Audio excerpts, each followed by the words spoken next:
France के president Macron का भारत दौरा, मोदी के साथ आज जयपुर में रोड शो। गणतंत्र दिवस में शामिल होने वाले छठे फ्रांसीसी राष्ट्रपति।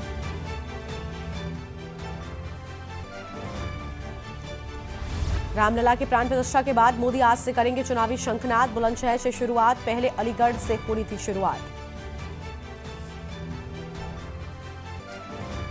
पीएम की मंत्रियों से अपील, फरवरी नहीं मार्च में अयोध्या जाएं, प्रोटोकॉल से जनता को सुविधा होगी। सीएम योगी ने भी कहा वीवीआईपी 7 दिन पहले बताएं।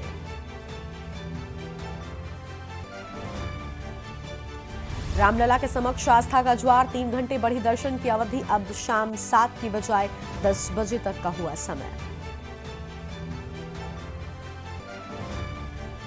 कोहरे का कहर, शीतलहर से राहत नहीं। मौसम विभाग ने जारी किया कोटे का अलर्ट। दिल्ली समेत उत्तर भारत के ज्यादातर राज्यों में शीतलहर की चेतावनी।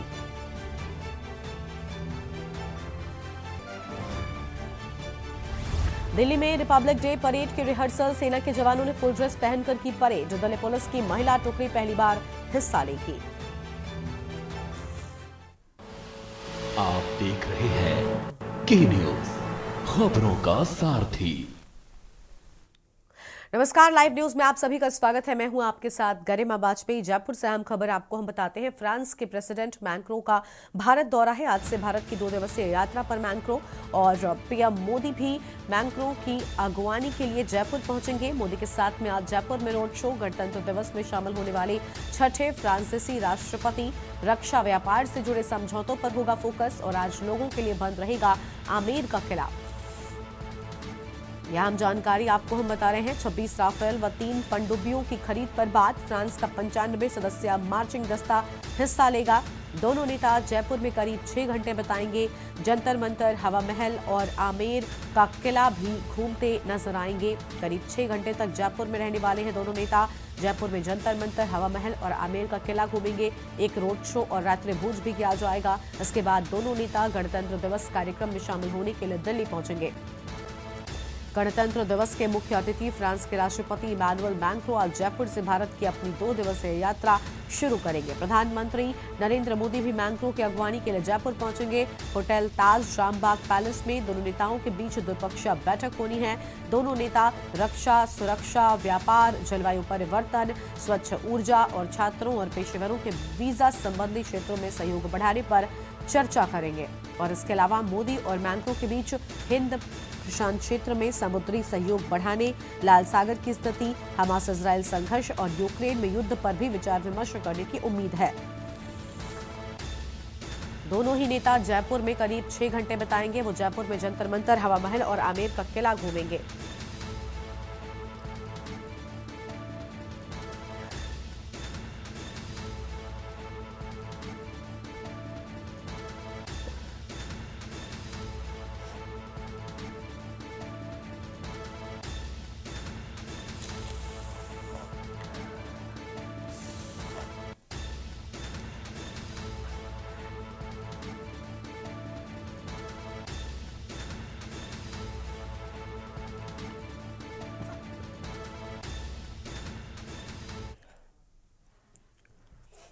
और आगे बढ़ते हैं खबरों की ओर। अगली खबर आपको हम वाराणसी से बताते हैं। ज्ञानवापी केस में कोर्ट का बड़ा फैसला। एसआई रिपोर्ट को सार्वजनिक करने का फैसला। आज दोनों पक्षों को सौंपी जाएगी कॉपी। सभी पक्षों को सौंपी जाएगी एएसआई की रिपोर्ट। बड़ी जानकारी आपको हम बता रहे हैं। सभी पक्षों को एएसआई की रिपोर्ट सौंपे जाने की बात सामने आई है। फिलहाल इस वक्त की अहम खबर आपको बता दें। रिपोर्ट सार्वजनिक करने का आदेश दिया वाराणसी जिला कोर्ट ने, दिया बड़ा आदेश। अहम खबर आपको हम बता रहे हैं। दोनों ही पक्षों को कॉपी सौंपे जाने की बात सामने आई है। फिलहाल इस वक्त की अहम खबर आपको हम बता रहे हैं।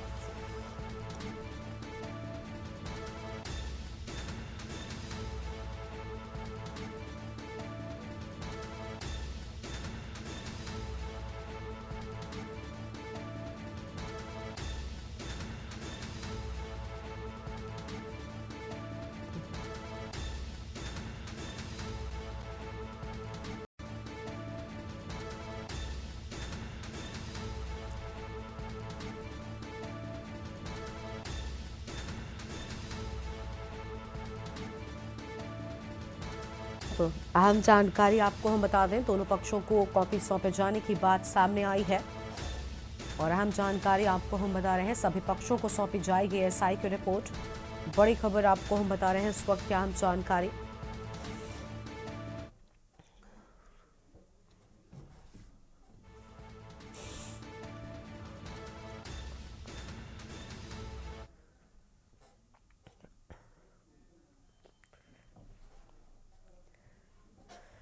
और आगे बढ़ते हैं खबरों की ओर। अगली खबर आपको हम बुलंदशहर से बताते हैं, जहां आज बुलंदशहर से मिशन 2024 का आगाज होगा। प्रधानमंत्री मोदी करेंगे बुलंदशहर का दौरा।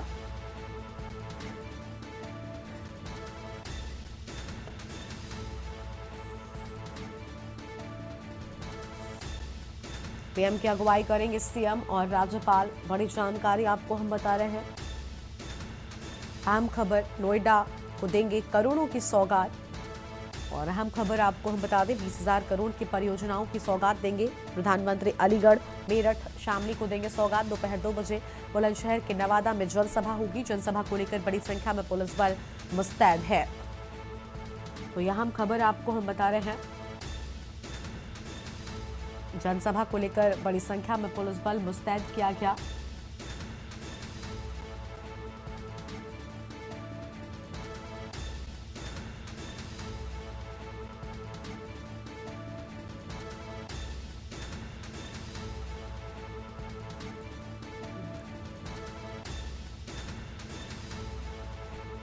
और इसी खबर पर बातचीत के लिए हमारे साथ हमारे संवाददाता अनिल मीणा जुड़ चुके हैं बुलंदशहर से। अनिल, मुख्यमंत्री बड़ी सौगातें देने वाले हैं, 20,000 करोड़ की परियोजनाओं की बड़ी सौगात मिलने वाली है। पूरी जानकारी क्या है आपके पास? जी देखिए गर्मा, मैं आपको बता दूं इस वक्त मैं मौजूद हूं जहां नवादा गांव में, जहां पीएम की जो मोदी की जो सभा होने वाली है। देखिए अगर बात की जाए तो देखिए तमाम लोगों का आना जाना शुरू हो गया। देखिए तमाम, पीछे हमारे कैमरा में तस्वीर दिखाएं। अगर बात की जाए सभा स्थल की तो देखिए ये जनसभा स्थल बनाया गया है जो, और मैं जनसभा स्थल के बाहर मौजूद हूँ जिस समय। अगर बात की जाए तो कहीं ना कहीं जिस तरह से लोगों का आना जाना लगा हुआ है तो देखा जा रहा है कि लोगों में काफी उत्सुकता दिखी है। जनता के लोग काफी खुश दिखाई दे रहे हैं। और बात की जाए अगर पीएम मोदी की, तो पीएम मोदी 5 जिलों को करीब 20,000 करोड़ की सौगात देने वाले हैं। और उनमें जबकि नोएडा, अलीगढ़, शामली और मेरठ, ये 5 जिले उसमें दिखाए हैं, शामिल हैं, जिनमें 20,000 करोड़ की लगभग सौगात पीएम मोदी देंगे। और देखिए बात की जाए तो तमाम सुरक्षा व्यवस्था की, तो सुरक्षा व्यवस्था के बहुत ही पुख्ता इंतजाम किए गए हैं। करीब 5,000 सुरक्षाकर्मी लगाए गए हैं। और 5,000 सुरक्षाकर्मियों के साथ साथ अगर बात की जाए, देखिए लगातार सुरक्षाकर्मी जो आने जाने वाले जो लोग हैं उनके लिए लगातार चेक कर करके यहाँ से जो भेज रहे हैं। और देखिए जो लोग हैं, देखिए कहीं ना कहीं लोगों में काफी उत्सुकता है। देखिए मेरे साथ एक दादा मौजूद है, इनसे हम बात करते हैं। क्या नाम दादा? किशोर तेवतिया। अरे दादा, आज पीएम मोदी की सभा है, आज उनको सुनने के लिए आए तो कैसा महसूस कर रहे हैं आप? बहुत अच्छा महसूस। जब से बीजेपी गवर्नमेंट आई है बहुत विकास हुआ है। सबका मान सम्मान है, सबका विकास है और सबका साथ है। कोई भेदभाव वाली बात नहीं है, सब समान है। जो भी योजना आ रही है सबके लिए आ रही है, न कि एक के लिए। बहुत अच्छा विकास हो रहा है। बहुत अच्छा समय चल रहा। अच्छा, बहुत अच्छा। हाँ जी। देखिए मेरे साथ अगर बात की जाए तो देखिए जो महिलाएं, उनसे भी हम बात करते हैं, जो महिला कार्यकर्ता है बीजेपी। क्या नाम है बहन जी आपका? मेरा नाम सीमा तेवतिया है। अच्छा। और मैं गुलाबजी के ग्रामीण से मंडल उपाध्यक्ष हूँ। अच्छा, आज मोदी जी की सभा होने वाली है, मोदी जी बड़ी सौगात भी देने वाले हैं, उसको लेकर क्या कहेंगे आप? मुझे बहुत अच्छा लग रहा है। यहाँ हम आए हैं क्योंकि मेरे साथ महिला की काफी संख्या में आई है, कम से कम 30-35 महिलाएं हैं। मैं महिला मोर्चे से ही हूँ और हम महिलाओं को भी उन्होंने 33% आरक्षण दिया है। और वो जो भी कुछ सौगात देंगे सभी के लिए बहुत ही अच्छा है और आगे वो बहुत ही अच्छे काम करते हैं। हम तो चाह रहे हैं 2024 में क्या निरंतर योगी और मोदी की सरकार चलती रहे। अच्छा, निरंतर मोदी योगी की सरकार चलती रहे और महिलाओं को इसमें सम्मान भी मिला। बाकी किसी भी ने महिलाओं के बारे में नहीं सोचा। सबसे पहले राशन कार्ड महिला के नाम, मकान है महिला के नाम, और लेके ग्रामीण में बहुत उद्योग महिलाओं को मिल रहे हैं, जैसे स्वयं सहायता समूह है, बहुत चीजें महिलाओं को मिल रही हैं। बाकी किसी ने नहीं सोचा हम महिलाओं के बारे में, ना ही किसी ने हमें सम्मान दिया। हम तो चाहते हैं 2024 में भी मोदी जी आए और उसके बाद मोदी जी के बाद योगी जी आए। देखिए गरिमा, बाकी जो लोगों को कहीं ना कहीं बहुत ही ज्यादा खुशी है, क्योंकि 2014 में यहाँ पीएम मोदी का दौरा हुआ था, जो पीएम मोदी के बाद में आज 10 साल बाद देखिए दौरा हुआ। देखिए मेरे साथ एक दादा मौजूद है। क्या नाम है दादा? निरंजन सिंह। अच्छा दादा, आज मोदी जी को सुनने आए हैं, कैसा महसूस कर रहे हैं? सही कर रहे हैं जी। क्या लगता है आपको? यही होगा आगे को भी, आगे को यही होंगे। तो कहीं ना कहीं देखिए सुरक्षा की बात की जाए, देखिए सुरक्षा जो कहीं ना कहीं सुरक्षा की बात दृष्टि से देखा जाए तो देखिए तमाम ये सुरक्षा कर्मी है, जो तमाम एसपी जो टीम है, वो देखिए मेरे साथ ये कार्यकर्ता, देखिए हम बात करते हैं इनसे। क्या नाम है? अच्छा मोहित, आज मोदी जी को सुनने आए हैं आप लोग, कैसा महसूस करते हैं? देखिए गजब का उत्साह है। अभी हाल ही में आपने देखा होगा प्राण प्रतिष्ठा हुई थी प्रभु श्री राम के मंदिर की, तो एक हमारा फर्ज बनता है, नैतिक जिम्मेदारी बनती है कि माननीय प्रधानमंत्री जी की सभा में आकर उनका धन्यवाद करें। तो इसलिए काफी संख्या में हम यहाँ माननीय प्रधानमंत्री जी को सुनने आए। अच्छा, आप क्या कहेंगे दादा? बड़ा बुलंदशहर सौभाग्यशाली है कि राम लला के दर्शन के बाद में मोदी जी की बुलंदशहर में हम देख पा रहे हैं कि प्रधानमंत्री मोदी जब बुलंदशहर का दौरा करने वाले हैं, इस दौरान बुलंदशहर की जनता भी उनके स्वागत को तैयार नजर आती है। उनके आगमन को लेकर विशेष तैयारियां भी अनल कर ली गई हैं। शुक्रिया आपका हमारे साथ जुड़ने के लिए और अहम जानकारी के न्यूज इंडिया के दर्शकों के साथ में साझा करने के लिए। तो यहाँ हम खबर आपको हम बता रहे थे, जहां पर बुलंदशहर से मिशन 2024 का आगाज करेंगे प्रधानमंत्री नरेंद्र मोदी और इसके साथ ही करोड़ों की बड़ी सौगात भी बुलंदशहर को प्रधानमंत्री की ओर से सौंपी जानी है। तो यहाँ हम खबर आपको हम बता दें, जहां बुलंदशहर के दौरे पर पहुंच रहे हैं प्रधानमंत्री नरेंद्र मोदी। और एक छोटे से ब्रेक के लिए यहां पर रुकते हैं, जल्द लौटेंगे। आप देख रहे हैं के न्यूज खबरों का। ब्रेक के बाद आप सभी का स्वागत है। फर्रुखाबाद से आम खबर आपको हम बताते हैं, जहां पौष पूर्णिमा का दूसरा शाही स्नान से हजारों लोगों ने गंगा में स्नान किया और पड़ोसी राज्य और जनपदों से पहुंचे लाखों श्रद्धालु गंगा में लगा रहे आस्था की डुबकी, कल्पवास भी कर रहे। इसके साथ ही टेंट और झोपड़ी लगाकर 1 महीने तक यहाँ पर पूजा अर्चना करेंगे। तो यहाँ हम खबर आपको हम बता दें, जहाँ पड़ोसी राज्य और जनपदों से लाखों लोगों के पहुंचने की बात सामने आ रही है। गंगा स्नान पर एसपी ने किया सुरक्षा व्यवस्था के कड़े इंतजाम। रूट डायवर्जन कर बड़े वाहनों को सीमाओं पर रोका गया है। थाना कादरी गेट के पांचाल घाट का ये पूरा मामला हम आपको बता रहे हैं। यहाँ हम खबर आपको हम बता दें, जहाँ गंगा स्नान पर कड़े इंतजाम किए गए हैं। बड़ी संख्या में लोग गंगा में स्नान करने के लिए, आस्था की डुबकी लगाने के लिए यहाँ पर पहुंच रहे हैं और थाना कादरी गेट के पांचाल घाट का ये पूरा मामला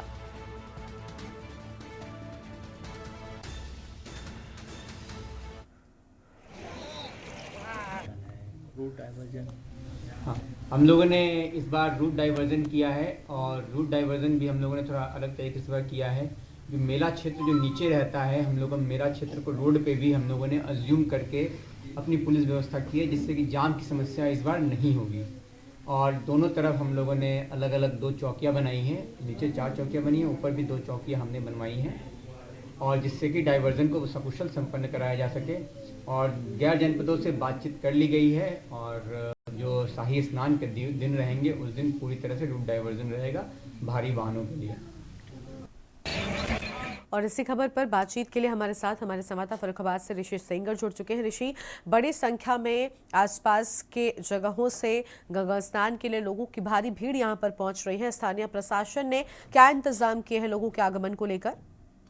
देखिए, यहाँ सुरक्षा परिचालन बताया है कि यहाँ पर लगभग 200 सिपाही और 50 महिला सिपाही, 50 दरोगा को तैनात किया गया है। एक कंपनी को तैनात किया गया है। सुरक्षा कड़े इंतजाम है और बाहर से आने वाले बड़े वाहनों को जाम की स्थिति में निपटने के लिए जनपद की 9 स्थानों पर सीमा पर ही रोक दिया गया है, जिससे किसी तरह की व्यवधान पैदा ना हो सके। तो यहाँ पर अभी तक लगभग 1 लाख से अधिक श्रद्धालु साधु संत आ चुके हैं, जो अपना डेरा जमा चुके हैं।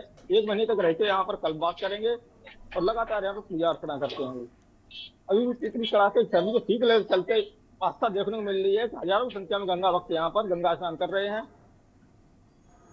बिल्कुल, बड़ी संख्या में लोग यहाँ पर पहुंचे हुए। बताया जा रहा है कि कल्पवास भी काफी दिनों तक यहाँ पर होने वाला है। 1 महीने तक ये लोग यहीं पर ठहरने वाले हैं। इसके साथ ही विधिवत जो पूजा अर्चना होती है वो यहाँ पर करेंगे। तो इस सब के लिए कोई इंतजाम किए गए हैं क्या? किसी टेंट की व्यवस्था यहाँ पर स्थानीय प्रशासन की ओर से इन श्रद्धालुओं के लिए की गई है? बिल्कुल, जिला प्रशासन के सुविधा व्यवस्था की गई है। यहाँ पे लोगों ने टेंट लगा के रखे हैं, झोपड़ी बनाई हुई है और सुरक्षा सारे इंतजाम किए गए हैं। सांस्कृतिक पंडाल बनाया गया है। यहाँ पे लगातार ये लोग 1 माह तक रहकर पूजा अर्चना करते हैं और साधु संत भी यहाँ पर आ चुके हैं। आज से मेला का शुभारंभ होने जा रहा है। बिल्कुल, बहुत शुक्रिया आपका ऋषि हमारे साथ जोड़ने के लिए और अहम जानकारी साझा करने के लिए। तो आम खबर आपको हम बता दें, जहां पर बड़ी संख्या में श्रद्धालु गंगा में आस्था की डुबकी लगाने के लिए पहुंच रहे हैं। पड़ोसी राज्य और जनपदों से लाखों श्रद्धालुओं के पहुंचने की बात सामने आ रही है। इसके साथ ही आपको बता दें, कल्पवास के लिए भी लोग यहाँ पर मौजूद रहने वाले हैं, जिसके लिए विशेष इंतजाम और तैयारियां कर ली गई हैं। आगे बढ़ते हैं खबरों की ओर। अगली बड़ी खबर आपको हम लखनऊ से बताते हैं, जहां पूर्वांचल एक्सप्रेसवे पर सड़क हादसा हो गया। घने कोहरे के चलते आपस में कई वाहन टकरा गए। कंटेनर, ट्रक और बस आपस में टकरा गई। घायल हुए कई लोगों को अस्पताल भेजा गया है। राहत बचाव कार्य के लिए पुलिस मौके पर पहुंची है। बस में फंसे लोगों को निकालने का काम लगातार जारी है। हादसे में एक युवक की मौके पर ही दर्दनाक मौत की भी खबर सामने आ रही है। पूर्वांचल एक्सप्रेसवे की यह पूरी घटना है। कोहरे का कहर यहां पर देखने को मिला। कई वाहन आपस में टकरा गए, जिसके चलते कई लोग गंभीर रूप से घायल हो गए हैं, जबकि एक शख्स की जान भी चली गई है। राहत और बचाव कार्य के लिए पुलिस मौके पर पहुंची हुई है।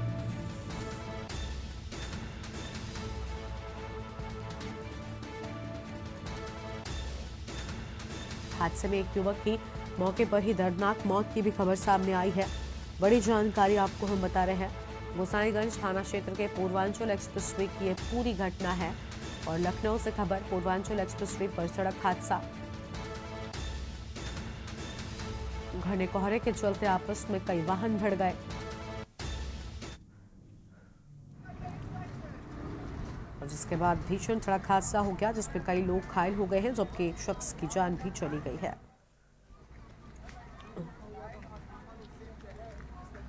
इसी खबर पर बातचीत के लिए हमारे साथ हमारे संवाददाता भरत सेठी जुड़ चुके हैं। भरत, कोहरे का कहर देखने को मिला। कोहरे के चलते कई वाहन आपस में टकरा गए, एक शख्स की जान चली गई। घायलों की स्थिति फिलहाल कैसी है? बताया जा रहा है इन सभी को अस्पताल में भर्ती कराया गया है। देखिए, बिल्कुल ये कोहरे का जो कहर है लगातार देखने को मिल रहा है। ये मामला पूरा लखनऊ के गोसाईगंज एक्सप्रेसवे का है, पूर्वांचल एक्सप्रेसवे का, जहां पर कोहरा काफी था। क्योंकि लखनऊ के आसपास जिलों में कल रात देर रात से ही कोहरा है, जो विकराल कोहरा कह सकते हैं।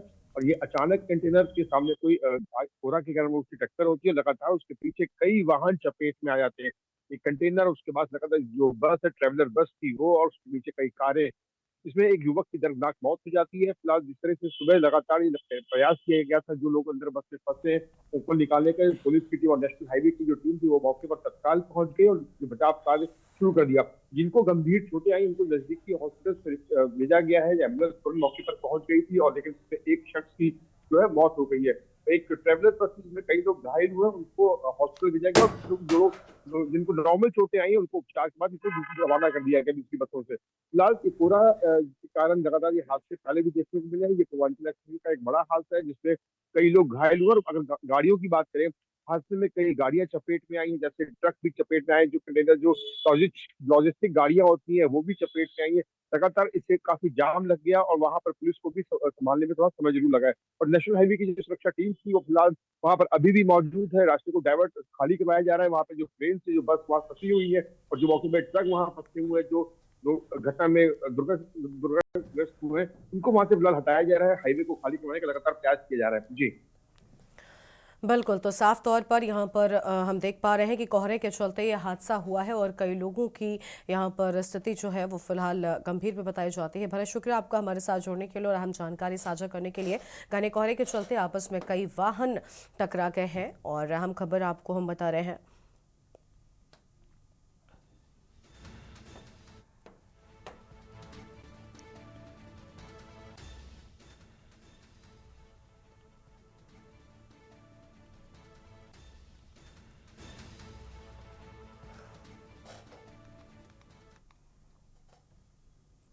आगे बढ़ते हैं खबरों की ओर। लखनऊ से खबर आपको हम बताते हैं। आबकारी विभाग के 96 इंस्पेक्टरों का स्थानांतरण। आबकारी विभाग में बड़े पैमाने पर स्थानांतरण हुए हैं, यह हम जानकारी आपको हम बता रहे हैं।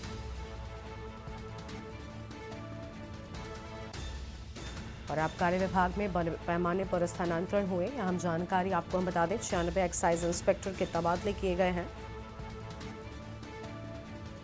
निर्वाचन आयोग के निर्देश पर तबादले किए जाने की बात सामने आई है। 96 एक्साइज इंस्पेक्टर के तबादले किए गए। निर्वाचन आयोग के निर्देश पर किए गए तबादले। 3 साल पूरा कर लेने वाले निरीक्षक बदले गए हैं।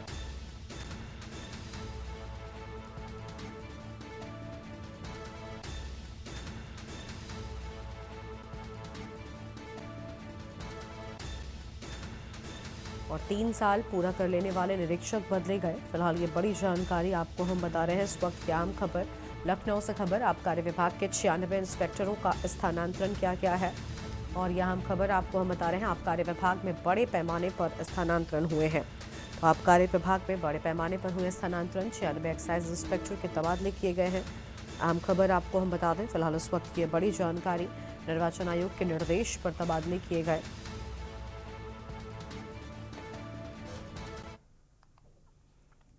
आगे बढ़ते हैं खबरों की ओर। लखनऊ की सड़कों पर उतरी सेना की बख्तरबंद गाड़ियां। आधी रात में सड़क पर टैंकर देखकर लोग हैरान हो गए। गणतंत्र दिवस की परेड रिहर्सल के लिए लगाए गए हैं टैंक और 26 जनवरी गणतंत्र दिवस के दिन होगा परेड का आयोजन।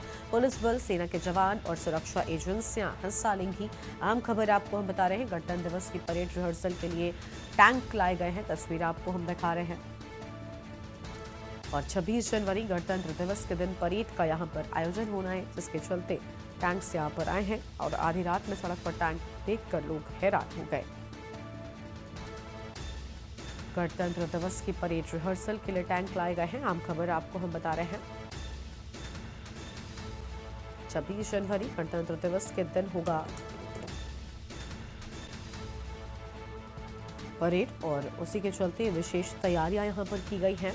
लखनऊ की सड़कों पर उतरी सेना की बख्तरबंद गाड़ियां। अहम खबर आपको हम बता दें और आधी रात में सड़क पर टैंक देखकर लोग हैरान हो गए। गणतंत्र दिवस की परेड रिहर्सल के लिए लाए गए हैं टैंक। अहम खबर आपको हम बता रहे हैं, 26 जनवरी गणतंत्र दिवस के दिन परेड का आयोजन होगा। आधी रात में सड़क पर टैंक देख लोग हैरान हुए और गणतंत्र दिवस की परेड रिहर्सल के लिए टैंक लाए गए हैं। अहम खबर आपको हम बता रहे हैं और 26 जनवरी गणतंत्र दिवस के दिन परेड का आयोजन होगा। पुलिस बल, सेना के जवान व सुरक्षा एजेंसियां हिस्सा लेंगी। लखनऊ की सड़कों पर सेना की बख्तरबंद गाड़ियां उतरी। आधी रात में सड़क पर टैंक देखकर लोग हैरान हुए।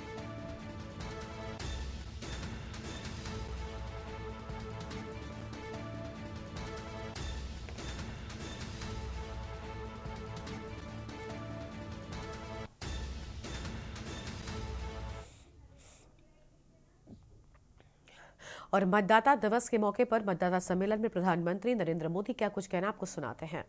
आप सभी के लिए ये टाइम पीरियड, ये काल चक्र दो वजहों से बहुत अहम है।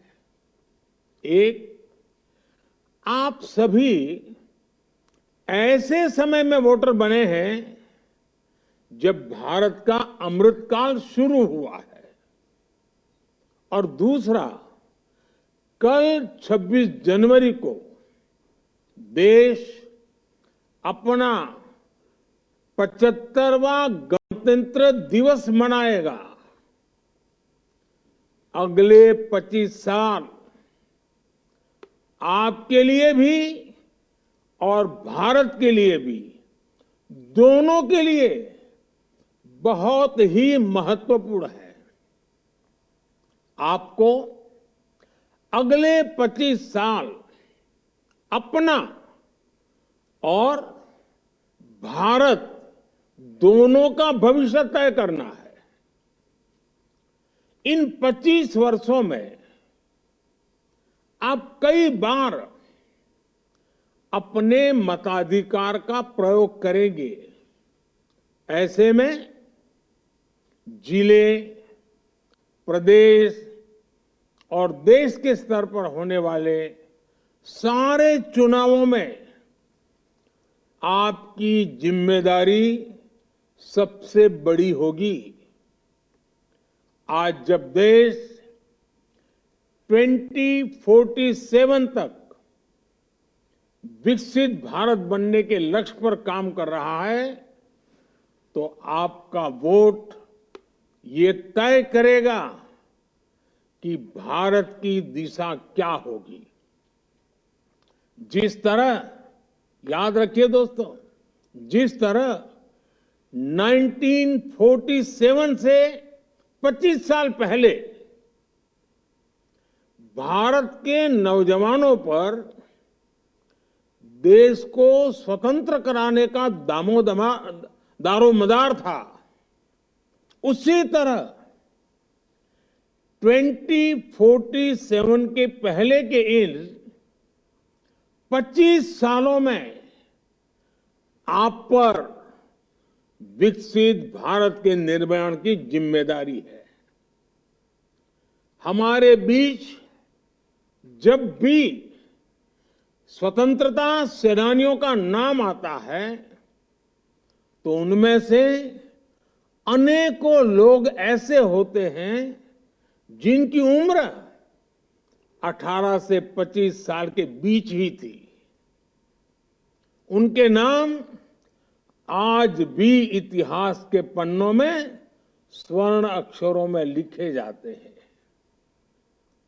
आपके सामने भी एक ऐसा ही मौका है। विकसित भारत के अमृत काल की गाथा में आपका नाम स्वर्णाक्षरों में कैसे लिखा जाए, ये आपको तय करना है। अगले कुछ सालों में हम space, defence, manufacturing, technology, innovation और ऐसे कई सेक्टर्स में कहां पहुंचेंगे, ये सब आप पर निर्भर होगा। हमारी गति, हमारी दिशा, हमारी अप्रोच कैसी होगी, ये सब आप तय करेंगे और इसका एक बड़ा माध्यम मतदान ही होगा। भविष्य के भारत में आपके लिए संभावनाएं कैसी होगी, इसकी जिम्मेदारी उन लोगों पर होगी जो इस कालखंड में देश की व्यवस्था संभालेंगे। ऐसे में उन लोगों का सही चुनाव हो, ये जिम्मेदारी आप नौजवान मतदाताओं पर है। आपके लिए जरूरी है कि अगले भारत का भाग्य उज्जवल बनाने के लिए वोट दें। इसलिए याद रखिएगा, आपका एक वोट और देश के विकास की दिशा दोनों आपस में जुड़े हुए हैं। आपका एक वोट भारत को दुनिया की तीसरी सबसे बड़ी अर्थव्यवस्था बनाएगा। आपका एक वोट भारत में एक स्थिर और बड़े बहुमत वाली सरकार लाएगा। आपका एक वोट भारत में तेज रिफॉर्म्स को, उसकी गति को और तेज गति देगा। आपका एक वोट भारत में डिजिटल क्रांति को और ऊर्जा देगा। आपका एक वोट पहली भारतीय को अपने दम पर अंतरिक्ष में पहुंचाएगा। आपका एक वोट अंतरिक्ष में भारत का पहला स्पेस स्टेशन स्थापित करवाएगा। आपका एक वोट भारत में पहला पैसेंजर एयरक्राफ्ट बनवाएगा। आपका एक वोट दुनिया में भारत की साख और बढ़ाएगा। इसलिए आपके एक वोट में बहुत बड़ी ताकत है। साथियों, जब देश में पूर्ण बहुमत वाली सरकार होती है, जब देश में स्थिर सरकार होती है, तो देश बड़े फैसले लेता है, दशकों से लटकी हुई समस्याओं को सुलझाकर आगे बढ़ता है। आप देखिए, ये हमारी पूर्ण बहुमत की सरकार है, जिसमें जम्मू कश्मीर में आर्टिकल 370 हटाकर दशकों का इंतजार खत्म किया। ये हमारी पूर्ण बहुमत की सरकार है जिसने हमारे देश के सेना के जवानों के लिए 1 रैंक 1 पेंशन लागू कर देश के पूर्व फौजियों का 4 दशक का इंतजार समाप्त किया। ये पूर्ण बहुमत की सरकार है जिसने जीएसटी जैसी आधुनिक टैक्स व्यवस्था लागू कर देश का कई दशक पुराना इंतजार समाप्त किया। ये हमारी सरकार है जिसने नारी शक्ति वंदन अधिनियम बनाकर देश की महिलाओं का बरसों पुराना इंतजार खत्म किया। ये हमारी सरकार है जिसने 3 तलाक के खिलाफ कानून बनाकर मुस्लिम बहन बेटियों में इंसाफ की उम्मीद बढ़ाई। ये हमारी सरकार है जिसने 3 दशकों के इंतजार के बाद नई राष्ट्रीय शिक्षा नीति लागू की। ये हमारी सरकार है जिसने एससी, एसटी, ओबीसी का हित सुरक्षित रखते हुए भी गरीब युवाओं को 10% आरक्षण का प्रावधान किया। और ये हमारी सरकार है जिसको अयोध्या में राम लला के विग्रह की प्राण प्रतिष्ठा का साक्षी होने का अवसर मिला है। जब देश में पूर्ण बहुमत की सरकार होती है तो नीति में, निर्णयों में स्पष्टता होती है। इसका सीधा प्रभाव वैश्विक स्तर पर देश की साख पर भी पड़ता है। और साथियों, मैं बताता हूं, मैं जब दुनिया के बड़े बड़े दिग्गजों को मिलता हूं ना, बड़े बड़े नेताओं को मिलता हूं ना, दुनिया के कोई भी बड़े देश हो, जब मैं उनसे हाथ मिलाता हूं ना, तो अकेला मोदी हाथ नहीं मिलाता है, 140 करोड़ देशवासी मेरे साथ खड़े होते हैं। और ये दुनिया को प्रभावित करता है। ये ताकत होती है पूर्ण बहुमत वाली सरकार की। आज दुनिया में भारत की साख एक नई ऊंचाई पर है। आज भारत के पासपोर्ट को बड़े गर्व के साथ दुनिया में देखा जाता है और ये युवाओं के लिए बहुत बड़ी अपॉर्चुनिटी है। इस वजह से बीते वर्षों में भारत में रिकॉर्ड एफडीआई आया है। भारत का विदेशी मुद्रा भंडार भी आज रिकॉर्ड स्तर पर है। कभी सोना गिरवी रखना पड़ता था, आज दूसरी स्थिति है। ये देश में रोजगार के भी नए मौके लगातार बना रहा है। साथियों, आपको याद होगा, लाल किले से मैंने कहा था कि यही समय है, सही समय है। 10-12 साल पहले भारत में जिस तरह की परिस्थितियां थी, उन्होंने देश के युवाओं का भविष्य अंधकारमय बना दिया था।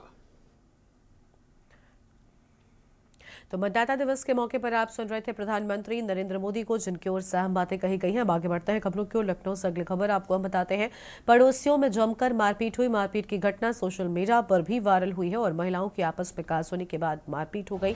लाठी डंडे और पत्थरों से हमला किया। घर में मौजूद पुरुषों ने भी महिला को पीटा है। मारपीट की घटना सीसीटीवी कैमरे में कैद हुई है। चनट के सत्रिक रोड के शाहनगर कॉलोनी का मामला है पूरा। अहम खबर आपको हम बता दें, महिलाओं की आपस में कहासुनी के बाद मारपीट की बात सामने आई है और लाठी डंडे और पत्थरों से हमला किए जाने की बात सामने आई। अहम खबर आपको हम बता रहे हैं। फिलहाल इस वक्त की बड़ी जानकारी, लाठी डंडों और पत्थरों से किया हमला। घर में मौजूद पुरुषों ने भी महिलाओं को पीटा है। और मारपीट की घटना वहीं लगे कैमरे में कैद हुई है। तो यह अहम खबर आपको हम बता रहे हैं। और चिन्हट के सत्रिक रोड के शाहनगर कॉलोनी का ये पूरा मामला हम आपको बता रहे हैं। और लखनऊ से खबर, पड़ोसियों में जमकर मारपीट हुई।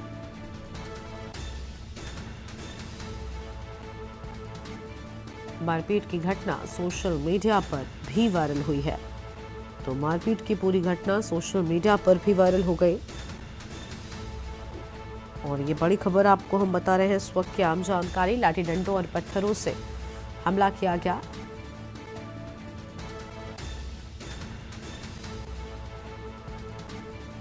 घर में मौजूद पुरुषों ने भी महिलाओं को जमकर पीटा है।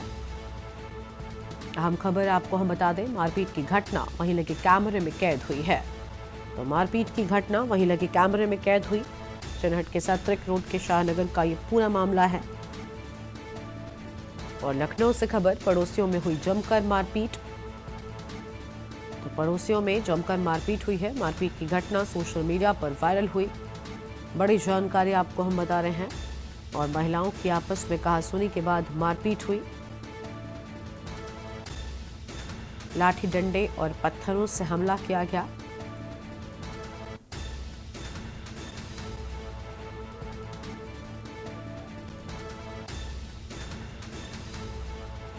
घर में मौजूद पुरुषों ने भी महिलाओं को जमकर पीटा है।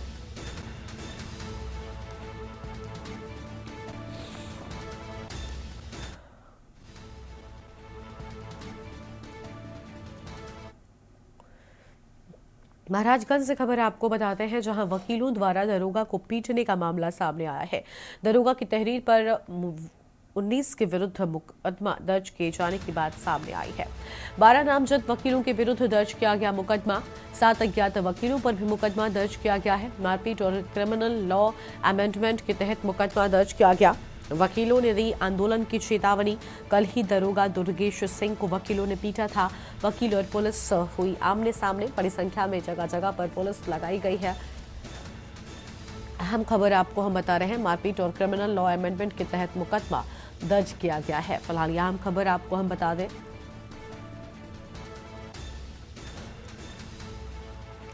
वकीलों ने आंदोलन की चेतावनी भी दी है। अहम जानकारी आपको हम बता रहे हैं।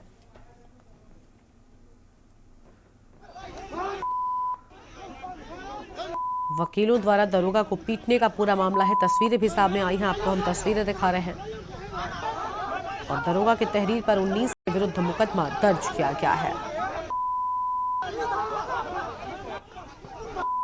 इन तस्वीरों में आप देखिए किस तरीके से दरोगा की पिटाई वकीलों के द्वारा की गई है।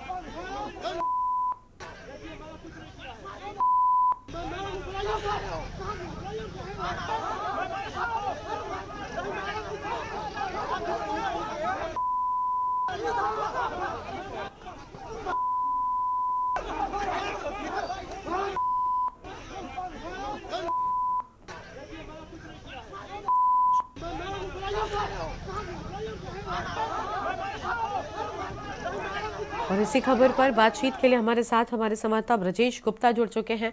ब्रजेश, दरोगा की जमकर पिटाई की गई है वकीलों के द्वारा। हालांकि तहरीर पर मुकदमा भी दर्ज हो गया है, लेकिन क्या वजह थी, आखिर ये मारपीट बवाल क्यों हुआ? जी, पूरा मामला यह था कि परसों जो वकील हैं रवि गुप्ता, वो जो है चौकी इंचार्ज जो दुर्गेश सिंह हैं, उनके पास तहरीर लेकर गए थे कि जमीनी विवाद है सर, चलकर देख लीजिए।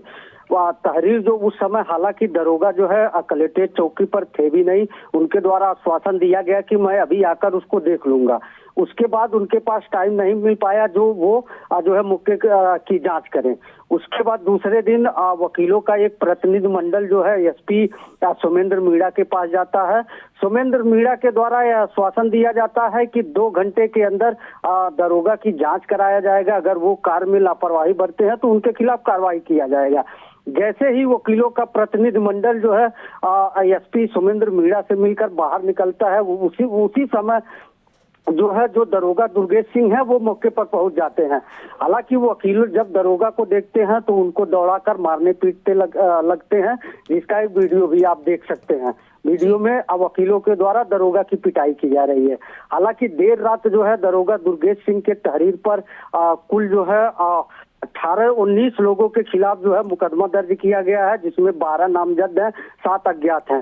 हालांकि आज की स्थिति ये है कि आज जो है जो वकील हैं उनके तरफ से चेतावनी दी गई है कि अगर मुकदमा वापस नहीं लिया जाएगा तो हम लोग आंदोलन करेंगे। आज की स्थिति ये है कि पूरे जिले की फोर्स जो है जिला मुख्यालय पर तैनात कर दिया गया है कि अगर वकीलों के द्वारा कुछ किया जाएगा तो बिल्कुल ब्रजेश, हम देख पा रहे हैं कि किस तरीके से मारपीट हुई है। शुक्रिया आपका हमारे साथ जुड़ने के लिए, अहम जानकारी दर्शकों के साथ में साझा करने के लिए। तो ये अहम खबर आपको हम बता रहे हैं, महाराजगंज में वकीलों के द्वारा दरोगा को पीटने का पूरा मामला सामने आया है।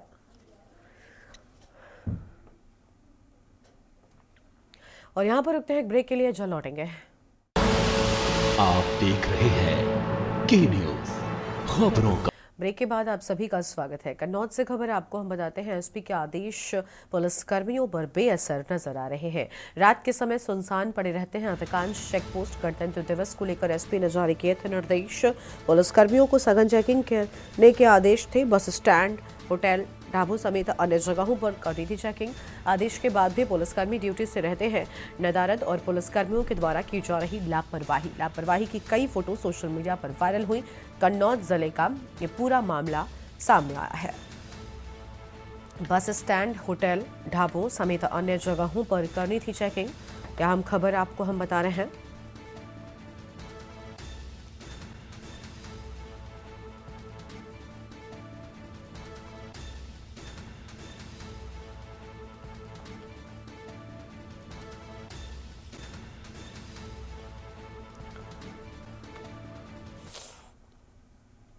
आगे बढ़ेंगे खबरों की ओर। कोरबा से खबर है, एनटीपीसी हॉस्पिटल के डॉक्टर का सड़क हादसे में निधन की बात सामने आई है। तर्री थाना अंतर्गत एनटीपीसी कॉलोनी में सड़क दुर्घटना में मौत हुई।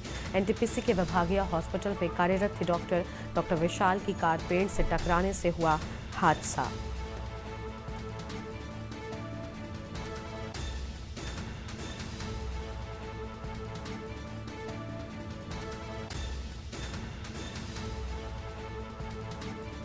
अहम खबर आपको हम बता दें, डॉक्टर विशाल की कार पेड़ से टकराने से हुआ हादसा। राहगीरों की मदद से डॉक्टर को अस्पताल पहुंचाया। अहम जानकारी आपको हम बता रहे हैं, कोरबा के निजी हॉस्पिटल रेफर किए जाने की बात सामने आई है।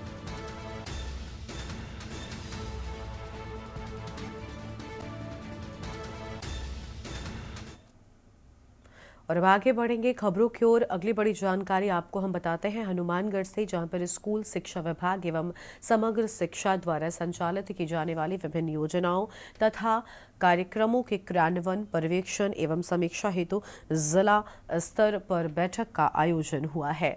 और कलेक्ट्रेट में सभागार में जिला कलेक्टर श्री कानाराम की अध्यक्षता में किया गया। बैठक में जिला कलेक्टर ने शाला संबलन प्रोग्राम के तहत लगातार स्कूलों के निरीक्षण करने तथा निरीक्षण की गुणवत्ता को बनाए रखने के निर्देश भी दिए हैं।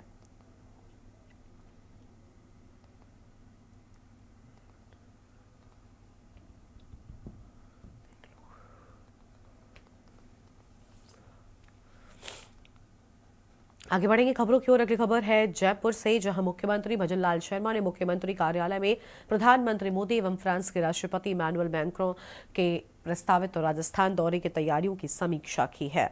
और सीएम भजन लाल शर्मा ने अधिकारियों को निर्देशित करते हुए कहा कि राजस्थान के लिए ऐतिहासिक दिन है, इसकी सभी तैयारियां सुनिश्चित कर ली जाएं। मेहमानों के स्वागत में राजस्थान की महान संस्कृति की झलक देखने को मिले। दौरे के दौरान उपयोग किए जाने वाले सभी रास्तों पर सुरक्षा व्यवस्था चाक चौबंद हो। मुख्यमंत्री ने कहा राजस्थान के लोक कलाकारों द्वारा भी कार्यक्रम आयोजित किए जाएं ताकि मेहमान प्रदेश की लोक कलाओं से रूबरू हो सके। साथ ही उन्होंने वाहनों के सुचारू आवागमन एवं पार्किंग की उपयुक्त व्यवस्था हेतु दिशा निर्देश भी दिए हैं।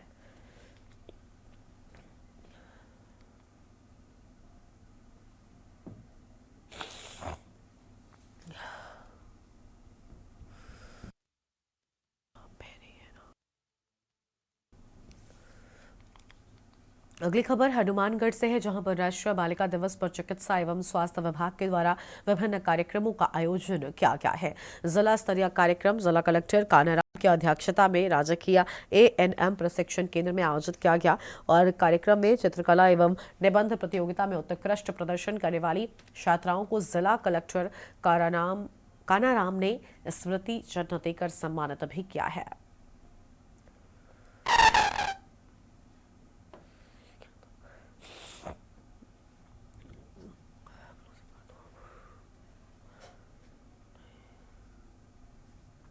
खबर है हनुमानगढ़ से, जहां पर मुख्य सचिव सुधांशु पंत ने सभी संभागीय आयुक्त और कलेक्टरों को निर्देश दिए थे कि प्रशासनिक अधिकारियों को हर सप्ताह एक एक अस्पताल का औचक निरीक्षण करना होगा। इसमें कलेक्टर सहित उपखंड अधिकारी और तहसीलदार को भी निरीक्षण करना होगा। निरीक्षण के बाद पूरी रिपोर्ट रात 8 बजे तक सीधे मुख्यमंत्री कार्यालय को भेजी जाएगी और इसी सिलसिले में एडीएम डॉक्टर दिनेश राय सापेला जिला अस्पताल का निरीक्षण करने पहुंचे।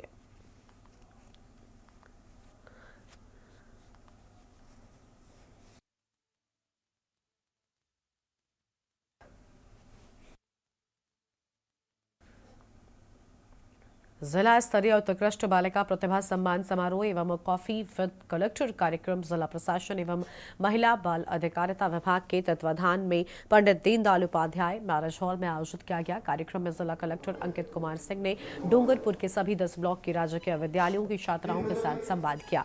कार्यक्रम में लगभग 2 घंटे तक जिला कलेक्टर ने छात्राओं के करियर निर्माण, पढ़ाई, आईएएस बनने की तैयारी, स्पोर्ट्स, मानसिक तनाव, आत्मविश्वास, जीवन में सफलता का सामना कैसे करें, चुनौतियों से कैसे निपटें सहित अन्य महत्वपूर्ण बिंदुओं पर सवालों और जिज्ञासाओं को आत्मीयतापूर्वक सुनकर समाधान किया है। सर, आज जो कॉफी विद कलेक्टर कार्यक्रम हुआ है, इस कार्यक्रम से क्या संदेश जाएगा बालिकाओं के प्रति और कितना सफल रहा ये कार्यक्रम? आज जो राष्ट्रीय बालिका दिवस हम लोग मना रहे हैं, उसी के तहत बेटी बचाओ बेटी पढ़ाओ स्कीम के तहत आज हमने एक कार्यक्रम किया जिसमें हमने पूरे ज़िले से करीब 100 बेटियों को बुलाया था। उनके साथ हमने बैठक भी करी, चर्चा भी करी, उनके विचारों को भी सुना और उनसे इंटरेक्शन में बेसिकली ये निकल कर आया कि वो लोग जो आगे जीवन में करना चाहते हैं उसमें कैसे उनको गाइडेंस हम लोग प्रोवाइड करा सकते हैं और उनको जो अगर यदि कोई डिफ़िकल्टी आ रही है उसको कैसे हम सॉल्व कर सकें। हमारा प्रयास यही रहा। बच्चों ने बहुत ही बढ़ चढ़ के उसमें हिस्सा भी लिया और उन्होंने प्रश्न भी पूछे और मैं धन्यवाद देना चाहूँगा उनको भी और उनके अभिभावकों को भी कि जितने टैलेंटेड बच्चियाँ हैं उनके साथ हमें आज बैठकर मौका भी लगा उनके साथ बात करने का।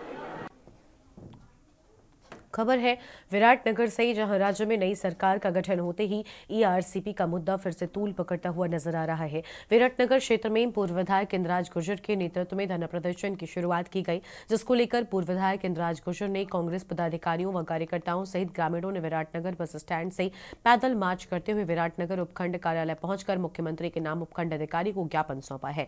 ज्ञापन देते हुए पूर्व विधायक इंद्राज गुर्जर ने ईआरसीपी में विराटनगर क्षेत्र के बांधों को डीपीआर में शामिल करवाने की मांग की है। इस दौरान कांग्रेस पदाधिकारी, कार्यकर्ता व बड़ी संख्या में ग्रामीण मौजूद रहे हैं।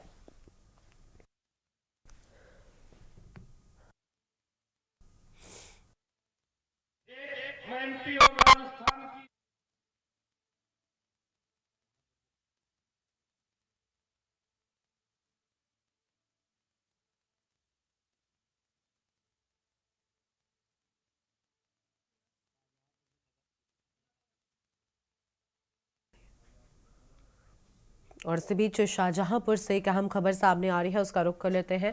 शाहजहांपुर में भीषण सड़क हादसा हुआ। बड़ी खबर आपको हम बता दें, शाहजहांपुर में भीषण सड़क हादसे में 6 से अधिक की मौत की बात सामने आई है। अहम खबर आपको हम बता रहे हैं, ट्रक ने ऑटो को मारी टक्कर, आधा दर्जन लोगों के घायल होने की बात सामने आई है।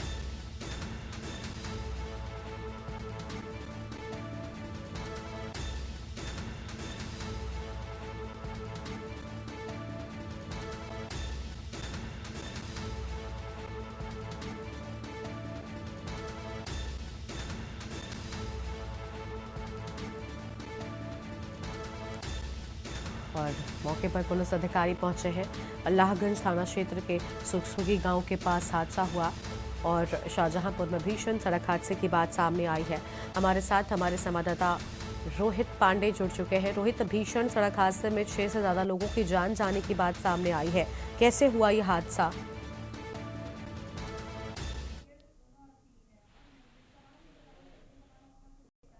रोहित, आवाज मिल रही है आपको?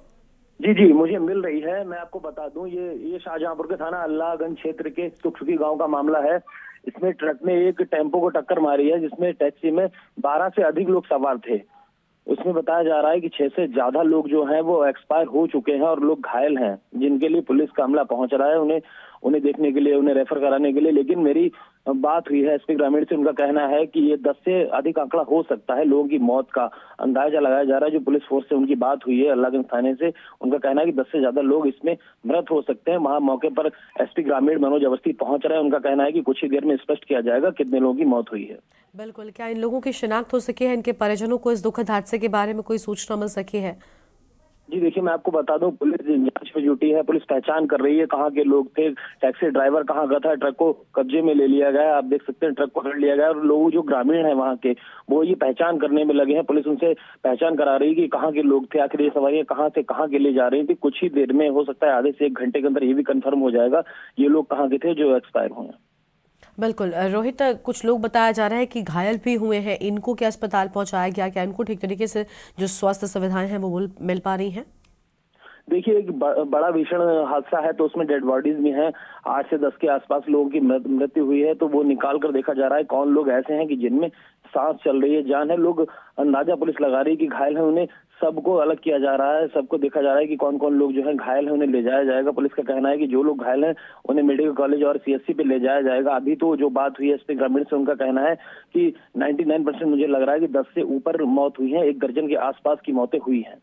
बिल्कुल राहुल, बहुत शुक्रिया आपका हमारे साथ जुड़ने के लिए और हम जानकारी साझा करने के लिए। तो यह हम खबर आपको हम बता दें जहां पर भीषण सड़क हादसा जिसमें 6 से ज़्यादा लोगों की मौत की खबर सामने आई है। शाहजहांपुर में भीषण सड़क हादसा हुआ है। अभी मृतकों की संख्या और बढ़ने की भी बात सामने आ रही है, यानी दुखद हादसा जिसमें 6 से ज़्यादा लोगों ने अपनी जान गंवा दी। एक ट्रक ने ऑटो में टक्कर मारी थी जिसमें कई लोगों की जान चली गई। शाहजहांपुर में भीषण सड़क हादसा हुआ है, अल्लाहगंज के पास में ये हादसा हुआ है जिसमें कई लोगों की जान चली गई है। लाइव न्यूज में फिलहाल इतना ही। आप देखते रहिए के न्यूज इंडिया। नमस्कार। आप देख रहे हैं के न्यूज, खबरों का